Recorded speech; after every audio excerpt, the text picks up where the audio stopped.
দর্শক আরটিভির হয়ে শপথ অনুষ্ঠান কভার করছেন ভয়েস অফ আমেরিকার বাংলা বিভাগের প্রধান রোকেয়া হায়দার। এই মুহূর্তে ওয়াশিংটন ক্যাপিটাল বিল্ডিং এ আছেন তিনি। সরাসরি যোগ দিচ্ছেন তিনি। রোকেয়া হায়দার। রোকেয়া হায়দার, ডোনাল্ড ট্রাম্প ৪৫তম মার্কিন প্রেসিডেন্ট হিসেবে শপথ নিলেন। শপথ অনুষ্ঠানে তিনি তার প্রেসিডেন্ট হিসেবে প্রথম ১০০ দিনের কিছু কর্ম পরিকল্পনার কথা উল্লেখ করেছেন। তো সেই কর্ম পরিকল্পনার বিষয়ে কি তথ্য আছে আপনার কাছে, আমাদের জানান। রাজধানী ওয়াশিংটন ডিসি থেকে এই সবেমাত্র আবার একটি ইতিহাস রচিত হলো। ৪৫তম প্রেসিডেন্ট হিসেবে শপথ নিয়েছেন ডোনাল্ড ট্রাম্প এবং বিদায়ী প্রেসিডেন্ট বারাক ওবামা এয়ারফোর্স ওয়ানে করে উড়ে গেলেন ক্যালিফোর্নিয়া প্রান্তে, আমেরিকার পশ্চিম উপকূলে। আমরা দেখলাম ডোনাল্ড ট্রাম্প তার প্রতিশ্রুতি দিলেন। তিনি বিশেষ করে তার নির্বাচনী অভিযানে যে প্রতিশ্রুতি দিয়েছেন যে মেক আমেরিকা গ্রেট এগেইন, সেই প্রতিশ্রুতি তিনি ব্যক্ত করেছেন, সম্ভাবনার কথা বলেছেন। তিনি রাস্তাঘাট, সেতু, বিভিন্ন শিল্প কল কারখানাকে আবার পুনরুজ্জীবিত করবেন, আবার পুনর্নির্মাণ করবেন। এবং সব থেকে উল্লেখযোগ্য যে কথাটি তিনি বলেছেন যে এবার ক্ষমতা কেন্দ্রীভূত হবে না রাজধানী ওয়াশিংটন ডিসিতে, ক্ষমতা তিনি নিয়ে গেলেন আপামর জনসাধারণের কাছে। ক্যাপিটাল ভবনে ছিলেন আমাদের দুই সহকর্মী সেলিম হোসেন ও তাহেরা কিবরিয়া। তারা সেখানে দেখে এসেছেন।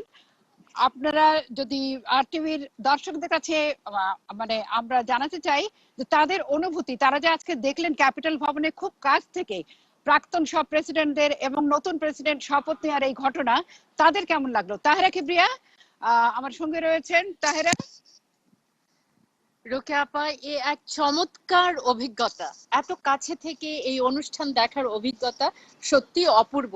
তবে বলতে হয়, আপনারা স্যাটেলাইটের মাধ্যমে বিভিন্ন সংবাদ চ্যানেলের মাধ্যমে পুরো অনুষ্ঠানটাই আপাতত দেখেছেন আশা করছি। আমি তোমার অনুভূতি জানতে চাচ্ছি। আমার অনুভূতি যেটা আমি বলবো যে এত কাছে থেকে যে ঘটনাটি অনেকেই হয়তো দেখেননি টেলিভিশনের পর্দায়, সেটা হলো ডোনাল্ড ট্রাম্প যখন বক্তৃতা দিচ্ছিলেন, অপূর্ব বক্তৃতা দিয়েছেন, ঠিক সেই মুহূর্তে মূল মঞ্চের ঠিক নিচে একজন বিক্ষোভকারী মহিলা বিক্ষোভ করছিলেন, ট্রাম্পকে গালিগালাজ করছিলেন, নবনির্বাচিত প্রেসিডেন্টকে।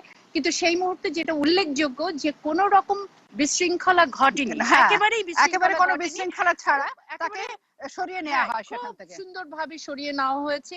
এবং মানুষের মধ্যেও মানুষ খুব একটা জানতেও পারেনি এবং বিশেষ অতিথিরা যেখানে বসেছিলেন ঠিক সেখানেই ঘটনাটি ঘটেছে এবং প্রত্যক্ষ সাক্ষী আমরা দেখেছি। সেটা একটি অন্যরকম অনুভূতি। সেলিম হোসেন ছিলেন সেখানে। সেলিম, আমার এবার প্রেসিডেন্সিয়াল ইলেকশনের ব্যাপক অভিজ্ঞতা, বিশেষ করে আরএনসির সেই সম্মেলন থেকে শুরু করে ওহাইওতে আজকে প্রেসিডেন্ট ডোনাল্ড ট্রাম্প প্রেসিডেন্ট হিসেবে শপথ নেওয়া পর্যন্ত। তবে ডোনাল্ড ট্রাম্প সম্পর্কে অনেক রকম কথা শুনেছি এতদিন পর্যন্ত। আজকে বক্তৃতায় বিশেষ করে আপনি যেটি উল্লেখ করলেন যে আমেরিকার দায়িত্ব আমি জনগণের কাছে তুলে দিলাম, আজ থেকে এই কথাটি আমার খুব ভালো লেগেছে। সেই গণতন্ত্রের সংজ্ঞা for the people by the people এর কথা মনে পড়েছে আর কি ডোনাল্ড ট্রাম্পের বক্তব্য শুনে। আব্রাহাম লিঙ্কনের সেই বিখ্যাত উক্তি। হ্যাঁ, তো আজকে আমরা এটুকুই বলতে পারি যে তিনি মেক আমেরিকা গ্রেট এগেইন, যে এই যে বারবার তিনি বলেছেন এবং সব জায়গায় সেটা দেখা গেছে। মানুষ টুপি পরেছেন, টি শার্ট পরেছেন, হাতে বিভিন্ন সোভেনির নিয়ে ঘুরে বেড়াচ্ছেন। সবটাতেই সেই বাণী উচ্চকিত হয়েছে এবং সরব হয়ে উঠেছে, মেক আমেরিকা গ্রেট এগেইন। দেখা যাক আগামীতে কি দাঁড়ায়। আমরাও সেই প্রতীক্ষায় থাকবো, how America which is great, how it becomes further, how President Trump takes America to a higher standard. তো এটাই আমরা অপেক্ষা করবো এখন। ধন্যবাদ রোকেয়া হায়দার। দর্শক, এতক্ষণ ওয়াশিংটন থেকে জানাচ্ছিলেন রোকেয়া হায়দার।